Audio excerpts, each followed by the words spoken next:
Assalamualaikum warahmatullahi wabarakatuh. Saya Sapriani SPD, Kepala SMP Negeri Padang, menyangkut masalah PPDB siswa baru tahun pelajaran 2022-2023, di mana SMP Negeri 12 Padang kita harus merujuk kepada tupoksi yang dikasihkan oleh Kemdikbud dan juga Dinas Pendidikan Kota Padang. Jadi kita juga melaksanakan tahap per tahap. Yang pertama itu ada jalur prestasi non-akademik, di mana itu kan bagi calon-calon siswa baru yang mempunyai prestasi, baik dia juara 1 tingkat Kota Padang seperti pencak silat, bulu tangkis, renang dan lain sebagainya, itu bisa diterima melalui jalur prestasi. Apalagi kalau sekiranya juaranya tingkat provinsi atau nasional. Kemudian juga jalur inklusi. Nah, jalur inklusi di mana setiap sekolah harus menerima siswa inklusi. Jadi agar siswa itu kan bisa mengecap pendidikan di sekolah umum. Jadi jalur inklusi itu kan istilahnya SMP 12 Padang mungkin terbanyak saat ini menerima, itu sebanyak 9 orang. Dan juga tahun kemarin juga menerima 7 orang. Kemudian ada juga kita jalani pada tahap pertama itu jalur dari orang tua, anak guru atau anak pegawai. Itu tahap. Kemudian setelah itu kita akomodir dari Dinas Pendidikan Kota Padang. Masuklah kita kepada tahap zonasi. Tahap zonasi itu kan kuotanya sebanyak 55%. Itu sebenarnya sangat bermanfaat bagi masyarakat yang tinggal di radius terdekat di sekolah yang bersangkutan. Itu kan contohnya begini, di Kecamatan Nanggalo ini ada 6 kelurahan, itu bisa mendaftar SMP 12. Kemudian ada itu kelurahan yang irisan seperti dari Padang Utara, yaitu kelurahan Pagilun, Ulak Karang Selatan. Itu dengan catatan yang diambil tetap jarak yang terdekat dari kuota yang 55% tadi, supaya itu bisa mengakomodir anak-anak yang tinggal terdekat. Itu kan diambilnya bukan nilai tetapi jarak, supaya anak-anak itu bisa diterima di sekolah yang mereka tuju, khusus di SMP Negeri 12 Padang. Yang kedua itu kan jalur prestasi akademik, kemudian afirmasi. Yaitu afirmasi itu kan yang siswa yang mempunyai kartu PKH, kartu PIP atau KIP, kemudian juga jalur perpindahan orang tua.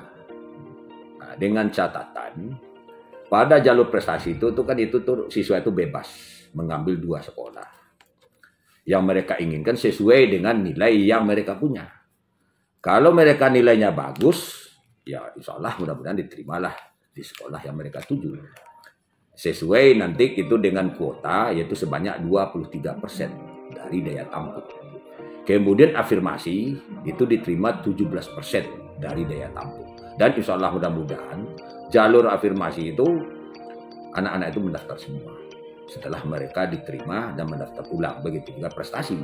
Dan perpindahan orang tua murid atau perpindahan orang tua siswa, seperti umpamanya kan pindah dari daerah ke Kota Padang, apakah mereka itu nanti mungkin pejabat negara atau pejabat daerah atau umpamanya orang tua murid, itu nanti bisa kita akomodir melalui Dinas Pendidikan Kota Padang. Dan itu pun sudah juga diterima dan mendaftar ulang di SMP Negeri 12 Padang. Jadi insya Allah mudah-mudahan SMP Negeri 12 Padang sampai saat ini kita tidak ada mengalami masalah dan berjalan dengan aman, tertib, dan lancar. Jadi saya rasa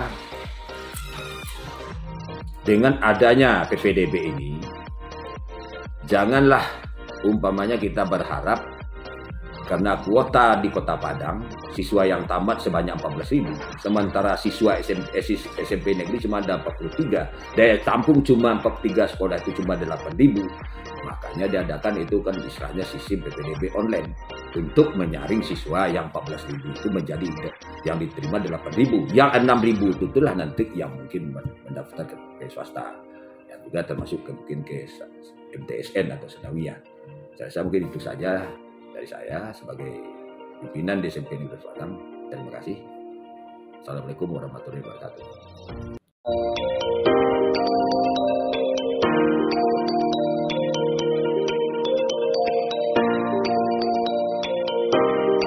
Lagi sekolah unggul, sekarang sekolah ini udah sama semua. Jadi makanya diadakan zonasi itu, siapapun yang dekat sekolah itu tuh bisa diterima.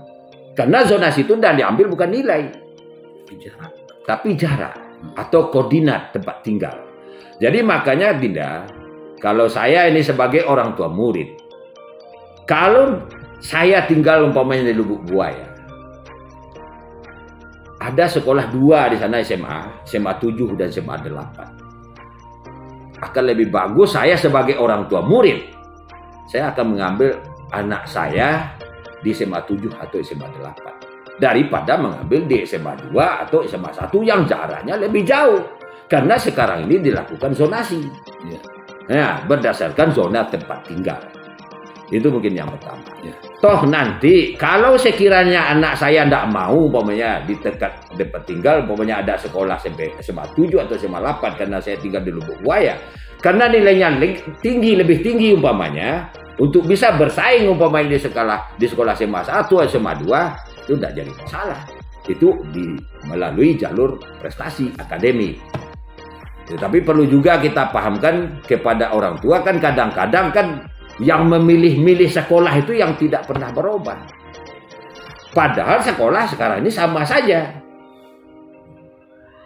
Ya nah? Ya, betul. Kan itu kan. Yang dipikirkan oleh pemerintah sekarang ini kan supaya anak-anak yang terdekat bisa sekolah di tempat yang terdekat. Ya. Makanya sekarang tidak ada lagi sekolah unggul. Tidak ada lagi RSBI. Yang ada sekolah ini semuanya sama statusnya. Jadi kita berharap kepada orang tua murid ke depannya, ambillah sekolah yang dekat dari tempat tinggal supaya anak mudah dipantau. Kalau masalah prestasi dimanapun sekolah tergantung kepada anak yang bersangkutan. Ya. Kalau dia mau belajar, soalnya mudah-mudahan dia lebih pintar daripada orang yang di sekolah yang dianggap favorit tetapi tidak belajar. Itu kalau menurut saya.